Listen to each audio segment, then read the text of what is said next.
ఎందుకంటే చలివేంద్రాలు రోడ్డు మీద కనపడ్డాయిగా. సో ఇవన్నీ సమయంలో ఉంటే తీసుకునేది చల్లనీరు. ఒక ఇంట్రెస్టింగ్ స్టార్టింగ్లో చెప్తాను, చల్లనీరు అందరికీ ఇంట్రెస్టింగ్గా రుచికరంగా ఎందుకు ఉంటుంది తెలుసా? ఎందుకంటే చల్లనీరు తీసుకుంటే నాలుక మీద ఉండే టేస్ట్ బడ్స్ నంబైపోతాయట. ఓకే, వాటికి టేస్ట్ తెలియదండి.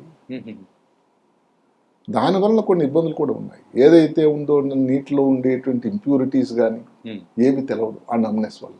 ఓకే, అందువల్లే తెలియకుండానే చల్లటి నీళ్ళు తీసుకోవడం జరుగుతూ ఉంటుంది. ఈ చల్లటి నీళ్ళ వల్ల ఇప్పుడు మాటకు మనం ఇంక నుంచి ఏ అవయవాల మీద దాని ప్రభావం ఉంటుందంటే, తీసుకున్న నోట్లో ఉండే గొంతుకులో కానీ పళ్ళలో జిమ్మని అంటుంది. ఆ తర్వాత మన కింద ఊపిరితిత్తుల లోపలికి కానీ, జీర్ణాశయం పొట్టలో కానీ, అన్నిటికంటే నేను న్యూరోసర్జన్గా నరాలు బ్రెయిన్ మీద కానీ, ఇలాగా. అదే కాకుండా ఇమ్యూనో సిస్టమ్, ఏది రోగ నిరోధక వ్యవస్థ మీద కూడా దీని ప్రభావం ఉంది అని చెప్తారు. ఇప్పుడు నాన్నకి రెండు వైపులు ఉంటుంది కదా కోణం. ఇప్పుడు రెండోది చూసుకున్నట్టయితే ఇబ్బందులు.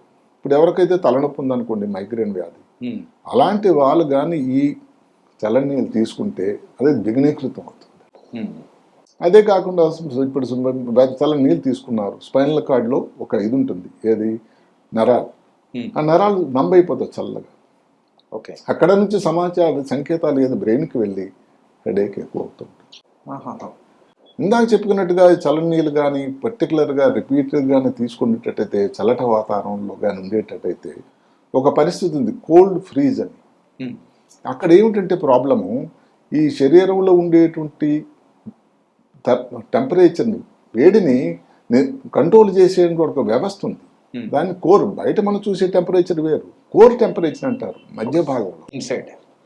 ఆ టెంపరేచర్ కానీ ఇప్పుడు ఎక్కడైనా చల్లని ప్రదేశాల్లోకి వెళ్ళారు.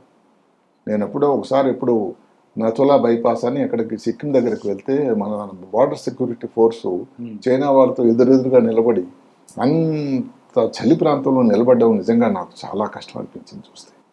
అలాంటి ఉన్న వాళ్ళకి కూడా ఇలాంటి ప్రాబ్లమ్స్ ఎక్కువ. అలాంటి వాళ్ళు కానీ నీళ్ళు తాగితే ముఖ్యంగా వచ్చేది ఏం తెలియకుండానే ఈ ఫ్రాస్ట్ బైట్ అంటారు. అంటే ఏమిటి, కాలు వేళ్ళు నంబైపోవడం, బ్లూ అయిపోవడం, తెలియకుండా కాలు వేలు డ్యామేజ్ అయిపోవడం, టిష్యూ, ట్రెంచ్ ఫుట్ అంటారు.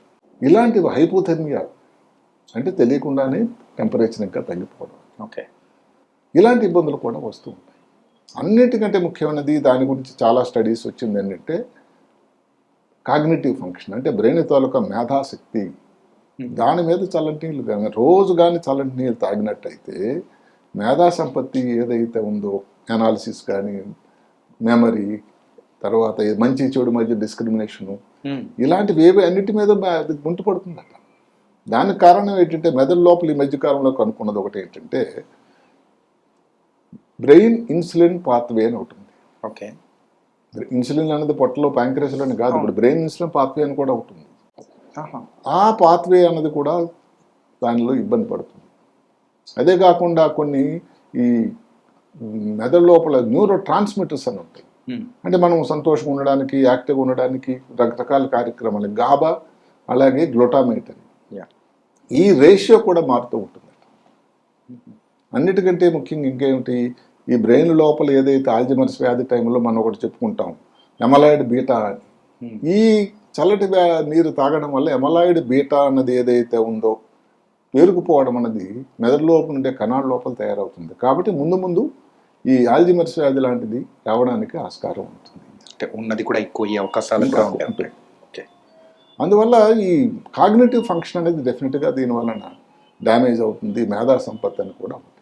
ఓకే, అదే కాకుండా ఎవరికైతే మీరు ఆల్రెడీ మీకు ఇమ్యూనో వ్యవస్థ తక్కువలో ఉందనుకోండి, అలాంటి వాళ్ళు కానీ తాగితే ఇంకా ఇమ్యూనో వ్యవస్థ ఇబ్బంది అయిపోతుంది. సరే మనం ఏదైతే కోల్డ్ ఫ్రీజ్ గురించి అయితే చెప్పుకున్నాం. అలాగా బ్రెయిన్ లోపల ఇప్పుడు ఇదే మరి ఇంకోటి చూసుకోండి, వ్యాగస్ నెర్వ్ స్టిమ్యులేట్ అవ్వడం వల్ల మంచి జరుగుతుంది, దానివల్ల యాంగ్జైటీ తగ్గుతుందని అన్నాం.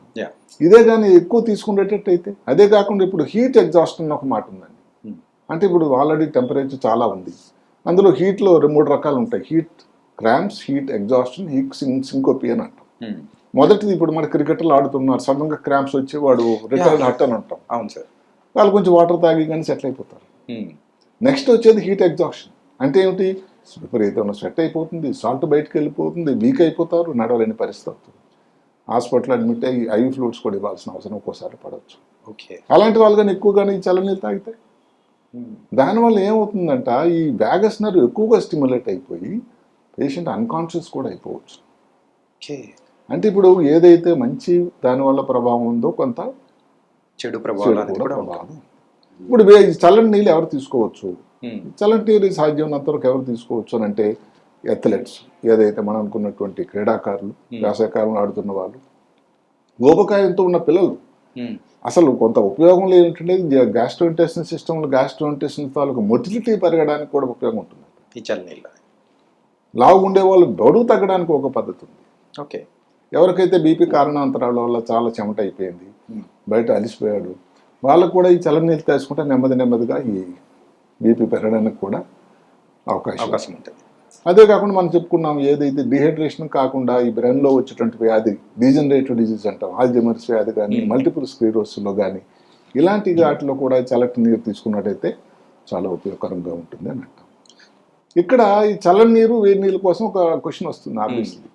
ఇక్కడ బేసికల్లీ చల్లని నీరు వేడి నీరు ఏదైనా మంచిదే. ఇప్పుడు మాటకి ఈ హీట్ ఎగ్జాషన్ ఉందనుకోండి, అప్పుడు వేడి నీళ్ళు ఇవ్వకూడదు కదా, డిహైడ్రేషన్ ఆల్రెడీ ఉంది, ఇంకా వేడి నీళ్ళు ఇస్తే ఇంకేం పులి మీద బొట్టలాగా ఉంటుంది. అంతేగా.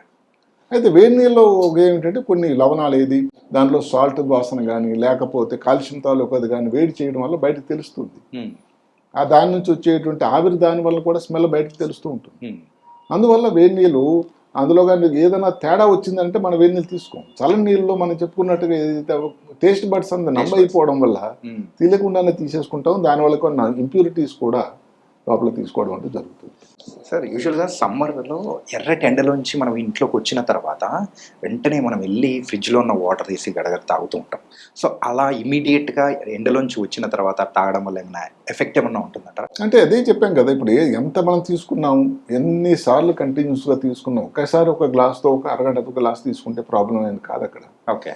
ఎక్కువగానే తీసుకునేటట్టయితే సడన్గా ప్రాబ్లం రావడానికి ఆస్కారం ఉంది అనుకోండి. ఏదైనా కానీ ఇప్పుడు మాటకి వ్యాగస్ నర్వ్ స్టిమ్యులేట్ అయింది అనుకోండి, దానివల్ల ఇబ్బంది ఉంది కదా. ఏదైనా అతి సర్వత్రా హేతువు, అది కాకుండా ఏదో మామూలు మా మోతాదులో కానీ తీసుకున్నట్టయితే దానివల్ల అప్పటికి ఫ్రెష్గా ఉంటుంది. కానీ ఇందాక చెప్పినట్టుగా ఏంటంటే మరి దానిలో ఉన్నటువంటి ప్యూరిటీస్ అవన్నీ క్వాలిటీ ఆఫ్ ది వాటర్ కానీ మనం ఆలోచించాల్సిన అవసరం అయితే ఉంటుంది. ఈ సమ్మర్లో చల్లనీళ్ళు ఎంత టెంపరేచర్ వరకు తీసుకుంటే బెస్ట్ అంటారు సార్? అంటే జనరల్గా టెంపరేచర్ అనేది ఫిక్స్డ్గా ఏం లేదు. వేడి నీళ్ళు కానీ లూక్ వామ్ వాటర్ ఎప్పుడు కూడా అసలు ఆసియా ఖండంలో మీరు నమ్ముతారా, చల్లనీళ్ళు తాగే కన్నా ఈ మధ్య కాలంలో అది వెస్టర్న్ సాంప్రదాయం. అసలు ఏషియా ఖండంలో ఎక్కువగా కొంచెం గోరువెచ్చని నీళ్ళు తాగుతారు ఎక్కువ మంది. అది ఆరోగ్యదాయకం అని అంటారు. వేసవికాలంలో కూడా దేవాలు తీసుకుంటారు. దానివల్ల ఇంప్యూరిటీస్ అన్ని దాని ఫిల్టర్ అయిపోతాయి, దాని రుచిని బట్టి తెలుస్తుంది. రుచి లేకపోతే మీరే అప్పుడు తాగరు. మీరు గడగడమని పూర్తిగా బాటిల్ తాగేసినా కానీ చల్లని నీళ్ళు తెలియదు కదండి, టేస్ట్ తెలియదు. ఎందుకంటే మీ టేస్ట్ బడ్స్ నంబ అయిపోయినాయి. అందువల్ల దాని ఇబ్బంది దానికి ఉంది. మెయిన్గా అయితే ఈ చల్లనీళ్ళ గురించి అయితే ఉన్న చిన్న డౌట్లు అనేది కూడా ఉన్నాయి. సో ఈ సమ్మర్లో దాని గురించి కూడా చాలా చక్కగా వివరించారు sir. Thank you so much sir. Right.